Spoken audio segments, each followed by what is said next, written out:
আসসালামু আলাইকুম, আপনি কেমন আছেন? আলহামদুলিল্লাহ ভালো আছি। আমরা দেখতেছি আমাদের বাঙালির ঐতিহ্য পান্তা ভাতের ব্যবস্থা আপনারা করতেছেন, যারা আমাদের ভিডিওটি দেখতেছে আমাদের যে ঐতিহ্যটা আমাদের ভিউয়ার্সদেরকে একটু আপনার নিজ থেকে একটু এক্সপ্লেইন করবেন। আসলে পহেলা বৈশাখ মানে হচ্ছে পান্তা, ইলিশ, ভর্তা এগুলো। তো আজকে পহেলা বৈশাখ উপলক্ষে আমরা আজকে আমার ফ্রেন্ডদেরকে নিয়ে হচ্ছে একটা স্টল দিলাম, যেখানে আছে হচ্ছে ইলিশের ইলিশের বড়া, তারপর হচ্ছে বিভিন্ন রকমের ভর্তা, পান্তা ভাত, তারপরে পিঠা আয়োজন আছে এবং মাটির কিছু জিনিস আছে এবং আমার হাতের কিছু কেক আছে।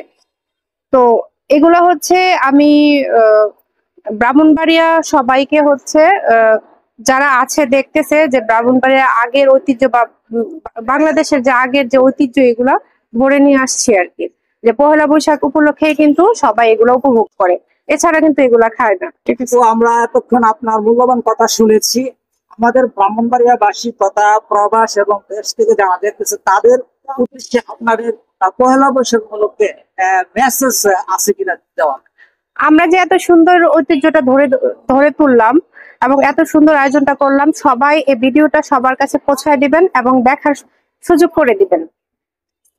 আপনাকে ধন্যবাদ অসংখ্য আমাদেরকে সময় দেওয়ার জন্য। আপনাকেও ধন্যবাদ ভাইয়া। আসসালামু আলাইকুম, আপু কেমন আছেন? জি ভাইয়া, আলহামদুলিল্লাহ ভালো আছি। আপনি কেমন আছেন? আলহামদুলিল্লাহ ভালো আছি। আজকে আমরা দেখতেছি আপনারা সবাই এখানে নববর্ষকে বরণ করার জন্য আসছেন, বা আজকে যে সুন্দর একটি সাংস্কৃতিক অনুষ্ঠান আপনাদের কেমন লাগতেছে, বা এই দিনটা আপনারা কিভাবে উদযাপন করবেন, আমাদের যারা ভিডিওটি দেখতেছে তাদের উদ্দেশ্যে আপনার অভিজ্ঞতা বলবেন। পহেলা বৈশাখ আমরা জানি যে বাঙালিদের ঐতিহ্য, আর এই প্রথমবার ব্রাহ্মণবাড়িয়াতে শত শিল্পীদের বর্ষবরণ অনুষ্ঠান আয়োজন করেছেন আমার গুরুজি আফিফ ইকবাল খান।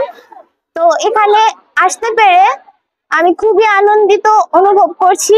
আর অনেকদিন যেহেতু রমজানের জন্য কয়েক বছর আমাদের পয়লা বৈশাখ অনুষ্ঠানটি আমরা মানে উদযাপন করতে পারি নাই, তাই আমরা এবার পয়লা বৈশাখ অনেক বড় করে উদযাপন করছি।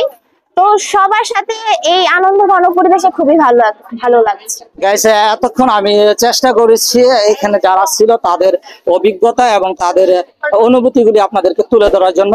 অবশ্যই আপনারা ভিডিওটি শেয়ার দিবেন। সামনে কিছু আরো বেশ কিছু আপডেট রয়েছে, কিন্তু সামনে কিন্তু অনুষ্ঠানের মূল কর্মসূচি রয়েছে। এইখানে আপনারা দেখতেছেন ব্রাহ্মণবাড়িয়ার সাংস্কৃতিক প্রেমী মেয়েরা, তারা কিন্তু এখানে হরেক রকম সাজগোজ করে এসেছে। বিশেষ করে এই অনুষ্ঠানে কিন্তু তাদের নৃত্য পরিবেশন করার কর্মসূচি রয়েছে। আমি আপনাদেরকে তুলে ধরতেছি ব্রাহ্মণবাড়িয়ার ঐতিহ্যবাহী সাংস্কৃতিক অঙ্গনে কিন্তু এই মেয়েরা সবসময় কিন্তু পারফরমেন্স করে থাকে।